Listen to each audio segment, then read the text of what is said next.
السلام علیکم ناظرین، امید کرتا ہوں آپ تمام لوگ خیر و عافیت سے ہوں گے۔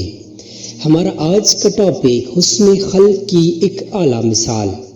حضرت ابو ہریرہ رضی اللہ تعالیٰ عنہ سے روایت ہے، فرماتے ہیں کہ ایک بدوی نے مسجد میں گندگی کر دی۔ لوگ اسے مارنے کو اٹھے تو نبی صلی اللہ علیہ وآلہ وسلم نے ارشاد فرمایا، اسے چھوڑ دو اور اس گندگی پر پانی کا ایک ڈول بہا دو، کیونکہ تم آسانی پیدا کرنے کے لیے بھیجے گئے ہو، مشکل پیدا کرنے کے لیے نہیں بھیجے گئے۔ معزز ناظرین، مسجد نبوی میں آنے والا یہ آدمی، جیسا کہ حضرت ابو ہریرہ رضی اللہ تعالیٰ عنہ فرما رہے ہیں، ایک بدوی تھا اور لگتا ہے کہ وہ یہاں پہلی بار پہنچا تھا۔ اسلامی تعلیمات سے اسے واقفیت نہیں تھی، وہ مسجد اور غیر مسجد کا فرق نہیں جانتا تھا۔ غالباً اسے معلوم نہ تھا کہ مسجد اللہ کا گھر کہلاتی ہے، اور یہ کہ یہ ایک نہایت پاکیزہ مقام کا درجہ رکھتی ہے، اور اس میں یوں گندگی پھیلانا گناہ کی بات ہے۔ جب وہ مجبور ہوا تو نبی صلی اللہ علیہ وآلہ وسلم کی مسجد میں گندگی پھیلا بیٹھا۔ ایسی انہونی بات دیکھ کر وہاں موجود لوگوں کا جو رد عمل ہوا وہ ایک قدرتی امر ہے۔ چنانچہ کچھ لوگ جو صحابہ اکرام ہی تھے اٹھے تاکہ بدوی کی مناسب سرزنش کریں اور اسے بتائیں کہ مساجد میں ایسی حرکت نہایت ہی نامناسب ہے، تاکہ وہ اس کی سنگینی کو جانے اور آئندہ ایسی حرکت کا ارتکاب نہ کرے۔ لوگوں کے ارادے کو بھانپ کر رسول اللہ صلی اللہ علیہ وآلہ وسلم نے یوں ارشاد فرمایا، اسے چھوڑ دو۔ یہاں شارحین حدیث لکھتے ہیں کہ ارشاد گرامی کا مطلب یہ تھا کہ اسے فارغ ہو لینے دو، ورنہ معلوم ہے کہ ایسے حالت میں مار کے ڈر سے بھاگنے والا آدمی کہاں کہاں تک ناپاکی پھیلانے کا سبب بنتا۔ اور پھر فرمایا، جو کچھ اس نے کیا ہے اس پر پانی کا ڈول ڈال کر بہا دو۔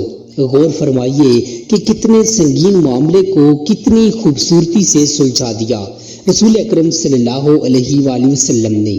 در حقیقت آپ نے اپنے اصحاب کو اور ان کی وساطت سے پوری امت کو یہ پیغام پہنچایا ہے کہ ہر مسئلے کا علاج ضروری نہیں کہ سختی ہی سے کیا جائے، مشکل سے مشکل مسائل کو بڑی نرمی سے بھی حل کیا جا سکتا ہے۔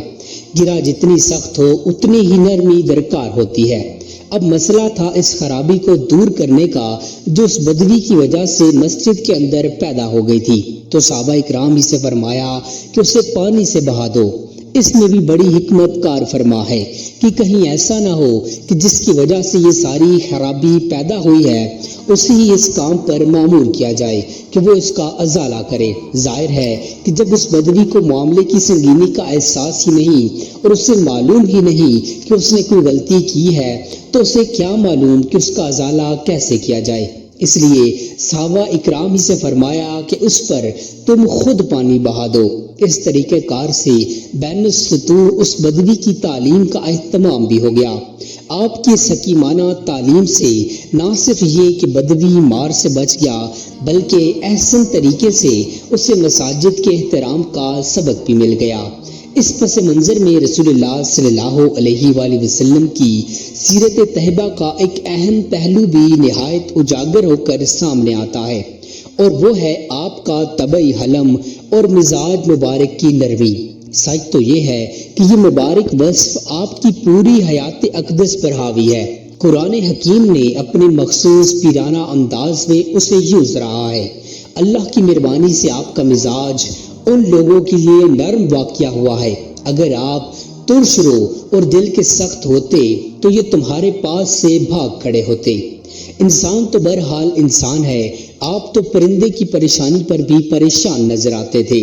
اس حدیث پاک میں سبق ہے ان لوگوں کے لیے جو چھوٹی چھوٹی باتوں پر چیں بجی ہو جاتے ہیں۔ نتیجہ یہ ہوتا ہے کہ وہ چھوٹی باتیں بہت بڑی مصیبت کا روپ دھار لیتی ہیں، لڑائی اور مار کوٹائی تک نوبت پہنچ جاتی ہے، پھر پچھتاوے کے سوا کچھ حاصل نہیں ہوتا۔ معاملے کو آغاز ہی میں نرمی سے سلجھا دینے کا نام ہی دانشمندی ہے۔ مزید آپ نے فرمایا، تم لوگ آسانی پیدا کرنے کے لیے بھیجے گئے ہو، مشکل پیدا کرنے کے لیے نہیں۔ یہ وضاحت ہے دراصل اس ارشاد گرامی کی کہ جس دین اور جس طرز زندگی کے تم دائی ہو اس کا بنیادی عنصر آسانی ہے۔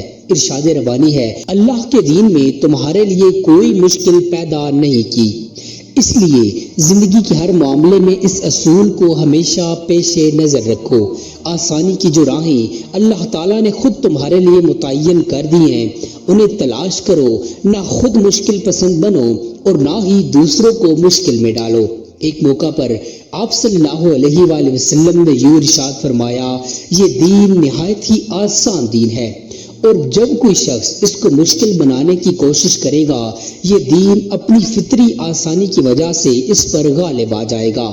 یہی وجہ ہے کہ جب بھی یہاں حضرت صلی اللہ علیہ وآلہ وسلم تبلیغ دین کے لیے کوئی مہم روانہ فرماتے تو منزلہ دوسری ہدایات کے ایک یہ بھی ہوتی کہ لوگوں کے لیے آسانی پیدا کرنا، انہیں مشکل میں نہ ڈالنا، خوشخبری سنانا، انہیں متنفر نہ کرنا۔ محترم ناظرین، یہ بظاہر ایک چھوٹا سا واقعہ ہے جو آج سے تقریباً 15 صدی پہلے مسجد نبوی میں پیش آیا، لیکن وسیع تر تناظر میں دیکھا جائے تو اس قسم کے 20 واقعات آج بھی رونما ہو رہے ہیں اور ہوتے رہیں گے۔ ضرورت اس بات کی ہے کہ اس واقعے کو رول ماڈل بنا کر ایسی ہی حکمت عملی کو اپنایا جائے اور وقتی طور پر جو جذبات میں ابال آ جاتا ہے اس پر قابو پا لیا جائے تو بڑے بڑے مسائل بھی حل کیے جا سکتے ہیں۔ اسی پس منظر میں دیکھا جانا چاہیے کہ آج موبائل فون کی وجہ سے مساجد کا ماحول بھی متاثر ہوا ہے۔ لکھ کر اور زبان سے بول کر موبائل بند کرنے کے لیے اپیل کی جاتی ہے، مگر پھر بھی کہیں نہ کہیں سے کوئی فون منہ کھول ہی لیتا ہے اور حساس لوگ اس کا برا ہی مناتے ہیں۔ حل یہی ہے کہ اول تو موبائل فون مسجد میں نہ لایا جائے، اگر مسجد میں آ گیا ہے تو گھنٹی بند کر دینا چاہیے، اگر غلطی سے بند نہ ہو سکے تو پہلی گھنٹی پر ہی آف کر دیا جائے۔ نماز کے دوران بھی اس کی اجازت ہے، لیکن اگر نہ ہو سکے تو باقی نمازیوں کو صبر سے کام لینا چاہیے، نرمی سے سمجھانا چاہیے۔ یہ علاج قدرے مشکل ضرور ہے مگر اس کے نتائج بہت ہی دلربا ہوتے ہیں۔ اللہ تعالیٰ ہمیں حکمت، حلم، مروت اور برداشت کی دولت سے مالا مال فرمائے، آمین۔ امید کرتا ہوں آپ کو ہماری آج کی ویڈیو پسند آئی ہوگی۔ مزید ایسی انفارمیٹو ویڈیوز دیکھنے کے لیے چینل کو سبسکرائب کر لیجیے۔ جزاک اللہ خیرہ۔